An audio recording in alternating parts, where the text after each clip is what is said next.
y'all, welcome back to the channel. My name is Brianna Kechelle, and today we're going to be talking about the books that I read in April and in May.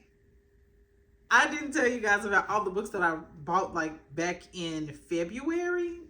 I don't know, so we're gonna quickly go through those as well as the one book that I bought, I believe, in May. Okay, so first book, well, I bought all four of these together. I bought Monday's Not Coming by Tiffany D. Jackson. I also bought Allegedly by Tiffany D. Jackson, as well as Between the Devil and the Deep Blue Sea by Andre Lewis Carter. And I also bought The Great Wherever by Shannon Sanders. These from a bookstore, a small bookstore here in my area in Atlanta, Georgia, outside of Atlanta, Georgia. And let me talk about Tiffany D. Jackson. So I've already read Monday's Not Coming, but when I saw this in the bookstore, I knew I had to go ahead and get it because I love this book. If you're new to the channel, I absolutely love this book. When you talk about a book that makes you cry, a book that makes you feel all of the things, this is my pick right here. This is about two best friends, Monday and Claudia. They are coming out of their summer break between 7th grade and 8th grade. They're going into their 8th grade year at the same middle school. However, Claudia comes home. I don't know where they live, but she's coming back from being with her grandmama all summer, and she runs out to the car and she's like, "Mama, I haven't heard from Monday. I haven't heard from Monday. Do you know what happened to her?" And this whole book is just about trying to figure out what happened to Monday. It's about community. It's about who's responsible when a teenager goes missing. Is it the community? Is it the parents? Whose job is it? Who has the biggest burden? The justice system. Who has the largest burden of supporting this child and her family? And it's about friendship, the loss of friendship. Like, what do you do when your best friend goes missing and you feel like you're in the most important part of your life? Love, love, love this book. Okay. Also, I have Allegedly by Tiffany D. Jackson. I read Take It Back by Kia Abdullah years ago, and I posted it. I posted it here on YouTube, and somebody said if I like that book, I should read this one. Now, it's been years. I still haven't read this book, but apparently this is about a girl who allegedly killed a baby. Mary is the girl. She was a babysitter, I believe, and she didn't say much at the first interview with detectives. The media filled in the only blanks that mattered. A white baby had died under the care of a church-going black woman. I think some time passes, and it says that nobody knows what really happened except her mama. I don't know, but it's called Allegedly, so I'm assuming she ain't really do it. Then we have Between the Devil and the Deep Blue Sea. I was just in there reading. So those two books I knew about, obviously. These next two books I knew nothing about. I was just in the bookstore roaming around, read the back of the cover, and I was like, great. So this one says the Vietnam War is raging. The U.S. Navy has only recently begun the process of integration, and the country is reeling from racial turmoil and unrest. So why does Caesar, a street tough kid of Afro-Cuban descent, enlist in the Navy? He is on the run from a life of crime from Mr. Mike, a charismatic, sociopathic gangster who was once a mentor but has now turned on him. Don't that sound good? That sounds good, right? Oh, and it's blue. Anyway, that's not important right now, but it will be important later. Then The Great Wherever by Shannon Sanders. Now, fun fact about this book, every time I look at a book, I always look at when it's published. I don't know why, but that's just something I do. I look at the author, I look at when it's published. If there's a picture of the author, I look to see all the things, like, right? So I'm looking, and I flip to the first few pages where all of this is listed. And again, this is back in February, maybe like late January. And this says this was copyright 2026. And I'm thinking, oh, wow, that's like, the owner of the bookstore has some really new releases in here. Like, okay, I need to come back. He up on his game. So I read the back of the cover. I love it. I get home, I buy it. I look it up. Actually, no, I look it up in the bookstore. And this is not supposed to come out until July of this year. Why does he have a copy of this? The owner of the bookstore. Why does the bookstore have a copy of this? Arguably 5 months before it's supposed to be released. I don't know. But I'm still gonna go back to that bookstore. Anyway, so this is about, it says at 32, Aubrey Lamb is struggling. At 32, Aubrey Lamb is stumbling into adulthood. An underpaid gig worker in Washington, D.C., she's grieving the end of a serious relationship and the recent loss of her father. When Aubrey learns she has inherited his stake in a sizable Tennessee farm, she sees an opportunity to get out of the city and to erase a mounting pile of debt. Now, this is supposed to be about, four ghosts or her ancestors who have also staked claim on the farm. She also needs to save the farm from a potential sale, and there is an expansive family saga. We love a book like that. Okay, next, so let's talk about the books that I've read. I'm going to quickly mention the 3 books that I already have full videos on, which are The Kingdoms of Savannah by George Dawes Green, and We Are the Scribes by Randy Pink. Both of these I read in the vlog. I know I'm doing a series where my bullet journal dictates what I read, and these 2 were for my green and my pink theme. I was looking for authors who have green and pink in their name, so hence the name, George Dawes Green and Randy Pink. I gave The Kingdoms of Savannah, I believe, a 3.5. And I gave We Are the Scribes a 4, I believe. No, I gave both of these books a 4. So We Are the Scribes is about this young girl whose sister goes missing, and her mom she has a mom, a dad, and a younger baby sister. I think at this time she may be like 14 years old. She might be younger than that. Like, she's between the ages of 12 and 14. And she, this nuclear family, they're incredibly happy. And then her sister goes missing. And her sister was an influencer. And she was like the charismatic, bubbly daughter in the group. And she always told the main character, I believe her name is Justice. No, her name is Ruth. Where did I get Justice from? She always told Ruth, like, use her voice, keep writing. She was very encouraging. Ruth is a writer. And after her sister goes missing, one day there is a note or a letter that is left for Ruth, like kind of like in her room or somewhere. I think it was sent to her house, actually. But then the letters start becoming like closer to home. They start being left under her pillow. And it says at the bottom, We Are the Scribes. And it's basically encouraging Ruth to keep on writing. It is also,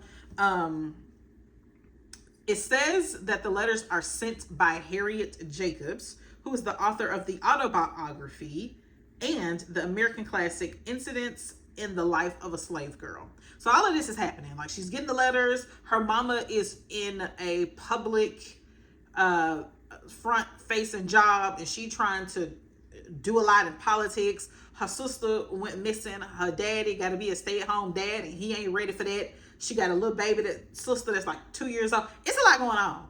It's a whole lot going on, okay?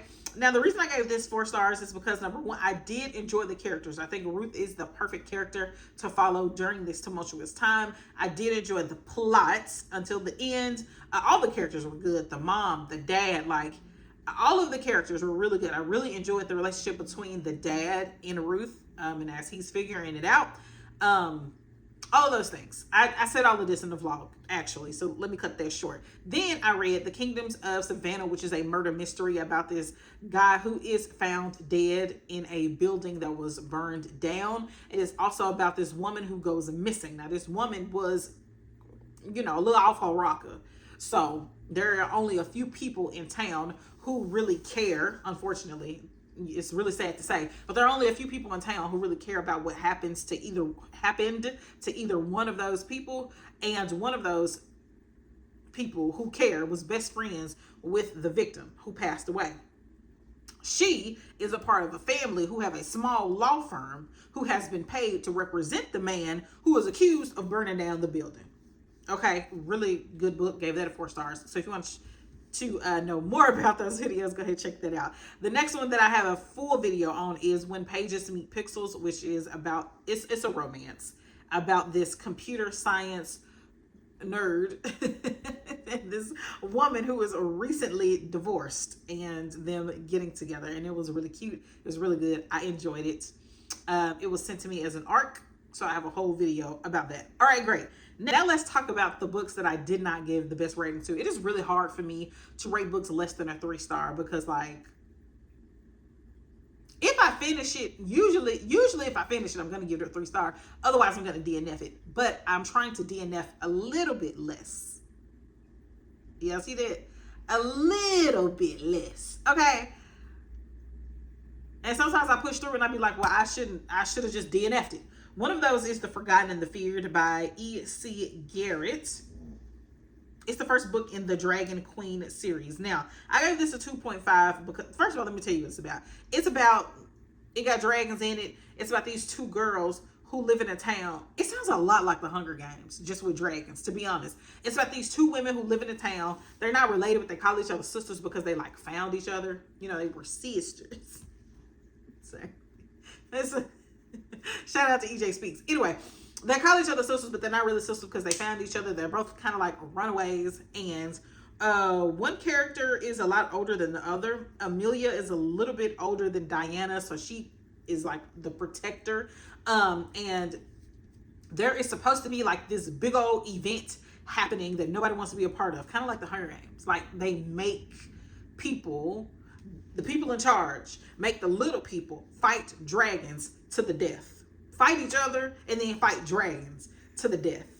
And I think it's like chosen randomly, or it's I don't remember. Okay?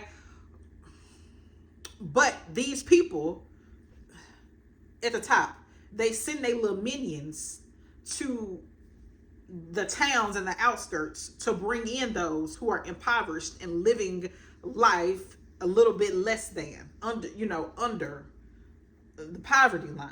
Y'all following me? It's like the Hunger Games. If you've seen the Hunger Games, that's what's happening. So these people show up to this town where Amelia and Diana are living, and they're early because Amelia and Diana was gonna run away because they didn't want to be selected for this BS that's coming. You know what I'm saying? They was gonna run away, but these people came early, and somehow, some way, they get to talking, they running their mouth and acting all big and bad and tough. So now they done got selected for the fight that's happening. Okay, cool. That's a synopsis of what's really going on. Also, we're getting some snippets from the dragons' perspectives because apparently they doing these dragons real bad, like real dirty. It's real sad. That's actually a really sad point in the book. Amelia and Diana arrive and it takes off from there. They have to go through training, and then at the end we do get the fighting scenes. We get fighting scenes all the way up until then, but at the very end is the big fighting scene. My biggest issue with this book is, number one, I don't like Amelia. That's number one. She is a very flat, one-note character. Number two, Diana is a little bit more expressive, but she is a lot more naive than she should be at a time like this, and there's no character arc for her. I need a little bit of a character arc actually, Diana has a better character arc than Amelia. She don't have no character arc for real. There is a romance going on in the background. That was all right, but it just wasn't what I was looking for. And some of the things didn't make sense. Like they would be like in captivity, the people, but then they would also be like allowed to leave. And also these people were brutalizing animals seemingly for no damn reason. Like, what y'all got against these beautiful creatures? Anyway, to me, it sounded like the Hunger Games mixed a little bit with, what's that book a whole lot of people like that I haven't read? The Fourth Wing. That's what it sounded like. If you like the Hunger Games and the Fourth Wing, it sounded like those two mixed together. So if you like those two books, you should read this one. I didn't enjoy it that much. And it was very long. And if you're new here, around about page 300, I'm like, hey, let's wrap this up. All right?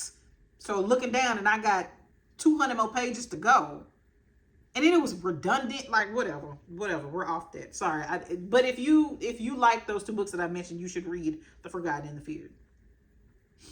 The next book I read, I also gave a 2.5. It was Guarding Kendra, which is a Black paranormal romance by Tessa Stone. I don't know what made me read this book, to be quite honest. I think it's a part of a series. And on top of that, it was a new release, and it just kept coming up on my Kindle Unlimited. And I was like, sure, I'll do another fantasy. I should not have. This is about a girl named Kendra who is down on her luck trying to do Uber Eats or something like that on a very snowy night, whereas the roads are very dangerous, and she ends up running into this man named Kojo. She don't run into him. More like she get into some trouble with some folks who trying to steal her car, and then Kojo pop in and save her. That's really what happened. The reason I did not like this book that much is because it was very redundant. And it was just, I mean, the storyline was fine. It's like any other storyline of any other fantasy where the girl has no idea what's going on and the guy mates with her in his head in the first 3 seconds. So he does everything to protect her. And every time there is a threat against her, he turns into, because he's a shifter. He shifts into a hyena, which that's interesting. But, you know, I felt like every time she was describing his shape-shifting mode, she literally said the exact same thing every single time. I'm not exaggerating. Every single time he shifted, she said the exact same thing. I was tired of it. Anyway, the next book I want to talk about, these next books I gave a 3-star. Actually, no, I gave this one a 3-star. This is the only one I gave a 3-star. It is called It Is Wood, It Is Stone by Gabriella Durham. This is about a woman named Lydia who moves with her husband from, I think it's Connecticut in America, to Brazil because her husband got a job. So she was also working up in Connecticut, but since her husband got a job, she left her job, moved with him down to Brazil, and now she does not have a job, and she's trying to figure out what to do with her life and what to do with her life. So she has a housekeeper named Marta, and then she also meets this woman named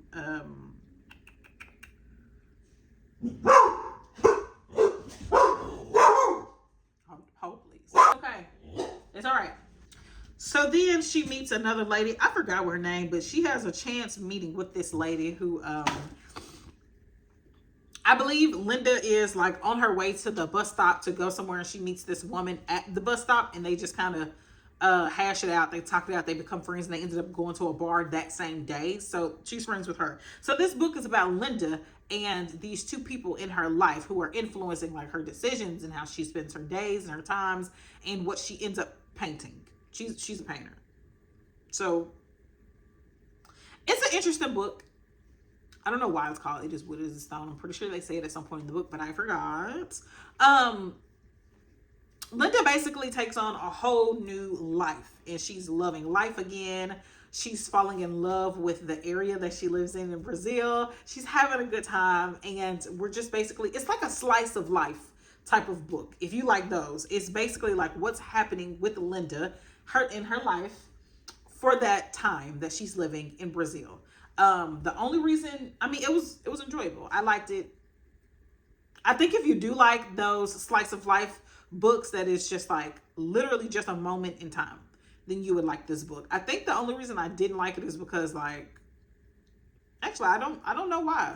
I mean, it was cool. We were in her head a lot. That's what it was. I thought we were going to get more from the other two women and be in their perspectives a little more than just in Linda's perspective. But if it's not written in first person, if it is written in third person, then it's just Linda's perspective.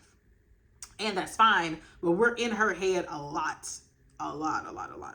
And I mean, you know, sometimes I can do without books like that, unfortunately. Okay, the next book I want to talk about that I gave a 3.5 is Just Keep Driving by Nina High. This is a novella about this girl who she goes on a date and she does not enjoy the date. So she calls an Uber or a Lyft to leave. And the guy that picks her up is way more interested in her date. And since it's a novella, I'm not going to tell y'all much, but basically it's called Just Keep Driving because they don't want to leave each other, right? And it was really cute. I like Nina High's writing. I really enjoy all of her novellas. I think this is the third one that I've read by her. And yeah, it's a 3.5 because it is just, it's really cute. I wanted it to be longer. This is one of those books that like, I really wanted it to be longer. And, I mean, it was cute. I liked their relationship. Like as they built, they had good chemistry. They were really funny. I love the stories that they told each other. I loved just getting to sit with them in this night and because that's the best part of some romance books. It's like the first moments of meeting somebody, getting to know somebody, getting to know the characters, getting to know their relationship. And I think with a novella, it's hard to get to know the characters individually and to get to know their relationship. But Nina Hyde does it she does it very well in novellas, and I don't know. I really enjoyed it. It was very, very cute. There are some spicy scenes in it, but it's nothing too crazy. And yeah, it was cute. It was cute. I liked it. So let me talk about the next novella that I read, or the only other novella I read during these 2 months, which is The Close-Up by Kennedy Ryan. Now, this is apparently like a collaboration between her 2 series, the Hoop series and the Harlem Renaissance series. I haven't read neither one of those, so I don't know. But this is about Akira. I think her name was Akira. Takira and Nazareth, which they call him Naz. So Takira and Naz knew each other back in high school because Takira's brother played on the same basketball team as Naz. I think Naz was like a transfer. He transferred to the team and he transferred to the school. And they got to know each other. But, of course, since they played on the same basketball team, Kira's brother told Naz, I don't play by my sister. So don't get to liking her. Don't look at her too long. It ain't finna be none of that. But with all of that going on, they still found a way to fall into some deep like with each other in high school. You know what I'm saying? And they did, and they was little kids. They had a cute little moment. But then Naz fell out with Kira's brother. They had a real big falling out. It's public falling outs. And it was very bad. So Kira and Naz had to stop talking. But then 12 years later, they meet up and their new stages of life. And I'm smiling because it's funny how they met, right? Kennedy Ryan is just going to give you that scene that she's going to give the girls what they need, okay? And it was just amazing. So it's about them kind of, and I actually gave this one, I'm kind of skipping ahead. I gave this book like a 4.5 because the way Kennedy Ryan was able to tell the story of what happened, as well as tell the story, what happened in the past, and what happened with the falling out, as well as tell the story of what's happening now after they've met each other again 12 years later. The way she's able to weave those 2 things together in a novella was really, really good. I think that there were some holes in the story, but that's to be expected because it's a novella. And I also think that I wanted this to be a full story. That's the only reason it didn't get a 5-star, baby. I wanted this to be a full story. So let's talk about my other 4 stars. My next book I want to talk about is An Ember in the Ashes by Sabaa Tahir. This is about a girl who, she is technically a slave girl in this martial empire society.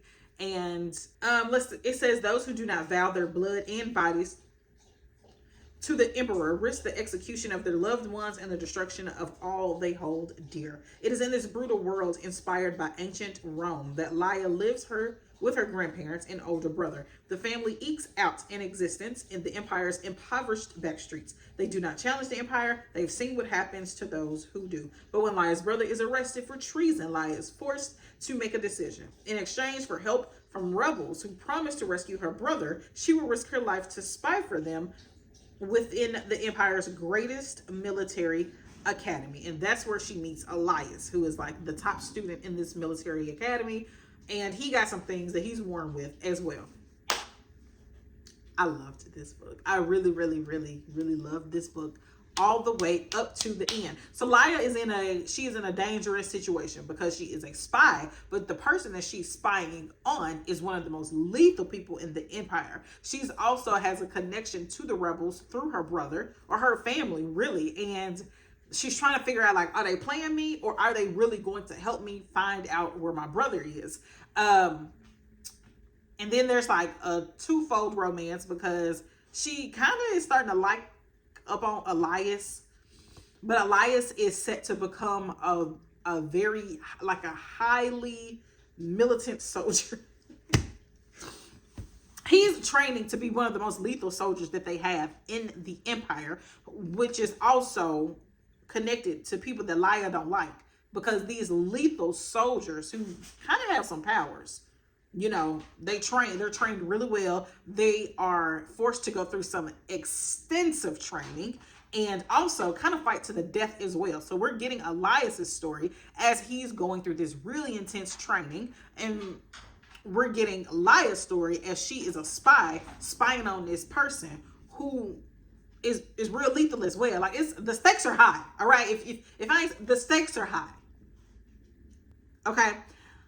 I enjoyed Laya's character. I think that she, like, even in times that I wanted her to stand up and like have a voice, that actually doesn't make sense for her character. And I appreciate the author being aware of that and not giving her some otherworldly courage that she wouldn't have at that time. I appreciate Laya's honesty. I appreciate her fear. I appreciate her loyalty to her family.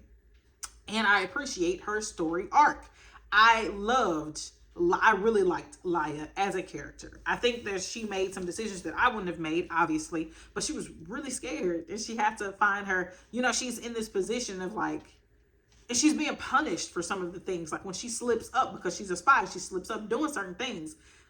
When she's punished, the punishments are gruesome and she still keeps going.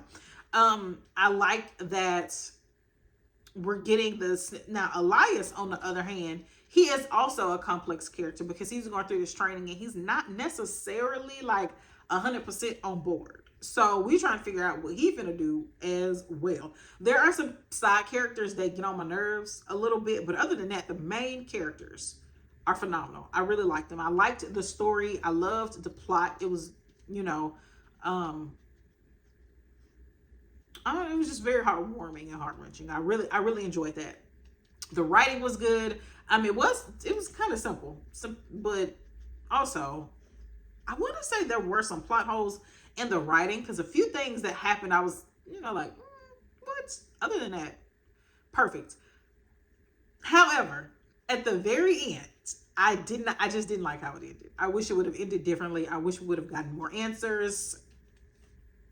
That's all I can say about that. But I did give it 4 stars. The next 4-star book I want to talk about is Our Vicious Oaths by N.E. Davenport. I have that book. Actually, I need to return this book to the library. Our Vicious Oaths is I still have $1 in here. This was my bookmark. Anyway, Our Vicious Oaths by N.E. Davenport is about the arch princess of the Ether Dominion, Kechelle, the High King of the Apollyon Court, Malachi. How do I keep this short and simple? Kechelle this is a fantasy. Kechelle's dad is a centurion. He is like really old, and Kechelle's only 20 years old or 21 years old or something like that. But anyway, Kechelle's dad has promised her hand in marriage to another very high, like a priest or something, the High King of the 6 Dominions or something. Yeah. No, the Hyperion King. That was another thing. I couldn't keep this stuff straight. The Hyperion King, the Apollyon King. He has promised Kechelle's hand in marriage to the Hyperion King. And Kechelle want to get married to this old man. He like 1,000 years old, literally. And Kechelle's like 22. She don't want to get married to him. And also, the last 4 of his wives have suddenly died. She ain't got no interest, okay? So she's trying to prove herself to her daddy. And like, baby, I can go to war, okay? Me and my girls, we can fight. She's like the leader of this fleet of all women soldiers. And she like, we honestly could just go to battle. You know what I'm saying? Like, we can hold it down. I ain't got to get married. Oh. Anyway, they go through with the wedding and some S pop off at the wedding. So it hit the fan. You understand what I'm saying? And her dad is killed. Horribly, viciously, atrociously killed. On her wedding day. Can you imagine? Baby, she ain't having it. She actually just wanted to get on her dragon. It's not a dragon, but it's a dragon-like creature and just fly off. However, she can't do that because one of her best friends is severely hurt. And of course, the only person who could save her friend just happens to be in Malachi's court. Now, she ain't cool with Malachi right now either. That ain't who killed her husband. I mean, that's not who killed her dad. But at the same time, he kind of had something to do with it. You see what I'm saying? So it's already, it's a hate to love relationship going on here. So in order to save her friend, she agrees to get married to Malachi, even though she don't want to. And it goes from there. The reason this is a 4-star is because she did that. The author did that. The chemistry, baby, on 10. The hot little scenes. Now, Kadisha wasn't wrong. She was doing some crazy stuff. She was wilding. But, and however, Malachi was able to snap that back in line. Although sometimes she did test him. She tested him, and he didn't he wouldn't meet her standards all the way. But yes, I liked Kadisha's loyalty to her friends. I liked her as a character. There was only one. She wasn't mad enough for me. She just was not. Her anger. There wasn't enough anger for me. And then when it popped out, she was smart to like tamp it back down. Malachi, he was amazing. I think though, like, it was a lot of like, his powers are so great. His powers are so great. But when it came to showing how great his powers are, they weren't all the way that great. And I wish there was a little bit more balance between his powers and what he could actually do. Although he was pretty good. He's a little bit older than her. Although they made it seem like his powers were way more advanced than Kadisha's. I liked the friendship, the relationship. As far as the pacing of this book, though, it did get a little, like, in the middle, it suffered from that, what I call like a mid-book slump to me. And I was kind of falling asleep just a little bit. But other than that, it was good. If you want to read a good fantasy, hate the lovers, enemies to lovers romance, where they should be enemies for real, for good reason, this is another good one. This one and An Ember in the Ashes. They're good. I didn't really like the ending, though, either. The ending was kind of drawn out. Okay, cool. Next, let's talk about When the Reckoning Comes. When the Reckoning Comes by, who is this by? By LaTanya McQueen. This is about a girl who lives in a small town. Oh, it says, a haunting novel about a Black woman who returns to her hometown for a plantation wedding and the horror that ensues as she reconnects with the blood-soaked history of the land and the best friends she left behind. I love her connection with her best friends. Her name is Mira, and she had two best friends, a girl and a boy. Her female best friend, I think Celine, is the one who's getting married, and that's why she's going back. And then, what's the guy's name? Jesse. And Jesse is the little boy that they grew up with. All three of them were best friends. Some stuff popped off at this plantation, and Jesse was accused of something that he didn't do. And that kind of tarnished the friendship between all three of them. So they all three went their separate ways.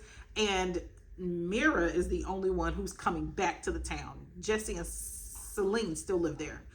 This small town called Kipson. They still live there. So she comes back, and since we all know the atrocities that happened on slave plantations, you would think that your best friend, even though she's white, you would think that your best friend would understand why having a wedding on a slave plantation or a plantation that was, you would think that your best friend would understand why that's like a slap in the face. Maybe Celine seemed a little too unbothered for Mira. But anyway, she comes back and some stuff pops off because the ghosts and the spirits of the slaves who worked and died on that plantation, they got something to say. Now, to me, it should have been a little more reckoning happening. It should have been a little bit more happening. You understand what I'm saying? But that's neither here nor there. I loved Mira's character because she seemed very grounded. She seemed like she really understood like the position her friend was in, trying to uphold this image, and like having the wedding at the plantation was like the thing to do, but also holding her to the standard of, girl, this is wrong.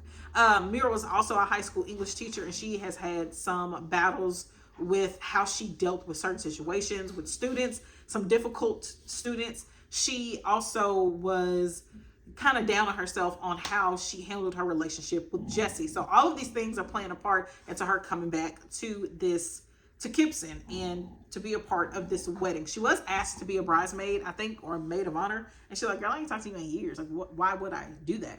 But whatever. So I enjoyed the characters. I enjoyed the plot, loved the plot. I think we should have gotten, like, what happened back in the day when they were kids was a little murky, and that wasn't explained as well as I would have liked it to have been explained. But once they finally did explain, like, they drug it out. The author drug it out. When we finally understood what was happening. I feel like it was rushed.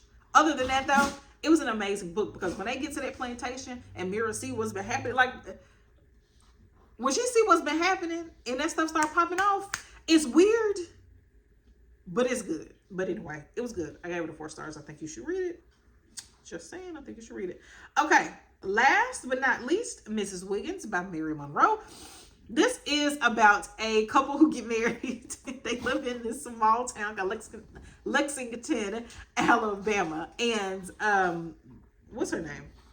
Maggie. This takes place like back in the 20s, like the 1920s. Maggie, her parents were not good parents. Her dad was like in the eyes of the community, they weren't good. Her dad was an alcoholic and her mom was a prostitute. Okay. And then they got married and had Maggie, and they would not let Maggie forget it. So Maggie is not, as she's growing up, and now she's grown, which back in the day, grown was literally 18 years old. I think they got married before she turned 18. Anyway, Maggie got married to, what's his name? Hubert. She got married to Hubert. And Hubert is the son of a preacher in Lexington. And the only reason they got married is because people looking at Maggie like she ain't worth nothing. And then Hubert trying to keep a secret. So they go ahead and get married and stuff just pop off from there. This book took a turn. It took a twist. It took a turn. It did not end how I thought it was going to end. And the fact that there is a book 2 is mind-boggling. It's crazy to me. But I think that they were both trying to keep their secrets held together. I think that this book follows Maggie from the time they get married at like the age of 16 all the way up to like her 40s. So it is and she go through some stuff, baby. She has, and you know, it's back in the day where Black women didn't have a voice against a lot of things and a lot of different people, and people take advantage of her, and Maggie decides to fight back. Okay, it reminds me of Dominion. It reminds me of Dominion because Dominion took a turn and Mrs. Wiggins took a turn back, but she wasn't having it no more. And she just got caught up and it just kept snowballing and snowballing and snowballing. But I gave that a 4.5 star because it was a really good read. There were some slow moments at the beginning. Like there's an initial shock and then there's some slow moments and then it picks up and starts snowballing again. Okay. And we only get Maggie's perspective in book 1, but that's all we need. That's all we need. If you want a funky good time with some family drama and some just wild stuff that take a turn. If you like Dominion, I think you would like Mrs. Wiggins. Okay, been talking for a long time. Now we need to pull out of our TBR jar. Okay. This happens every week. This happens every month. Now it's time to pick out of our TBR jar. I redid my TBR jar, and you know that because they look different than the last ones. I took some little summer paper, chopped it up, and wrote some new TBR prompts on here. I have 2 different jars that I want to pick out of. These are prompts, and then I have another jar that I want to pick some prompts out of. These TBR prompts are about like what to read, like cover prompts and things like that. The prompts in this little mug right here are prompts that are like where to read or how long to read, stuff like that. So I'm really excited about our new TBR jar and our new prompts in here. Okay, let's pull 3 out of here. This is going to be for the month of, we're already in June. So let's just do 2. I want to do 3 so bad because I'm so excited. Okay, well 1 fell out, so let's just do 1 more. Okay, so I have 2. The prompts about what type of books to read. I'm gonna put this up here so y'all know I ain't cheating. And then I'm gonna pull just 1 out of here. Okay, and stuff in here is like read in a bookstore, go to a library and ask somebody for their favorite book. Things in here like find a book with a limit on the cover. You see what I'm saying? Stuff like that. So let's talk about the books that we need to read. The prompts for our books. The first one is a book that you couldn't resist buying. That's the first prompt. And then this one says read. Oh, I just said this. I wasn't cheating, I promise. This says have a staff pick. Read a staff pick from the library or bookstore. I got something in mind I could do for that. Okay, cool. I was gonna kind of do that anyway. Oh, I like this one. Bring the book to a beach or a pool.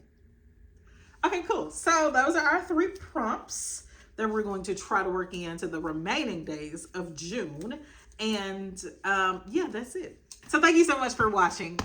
I really enjoyed making this video for you. It is a longer one, so if you've made it all the way to the end, I appreciate you so much. Please go ahead, like, share, and subscribe. Please subscribe.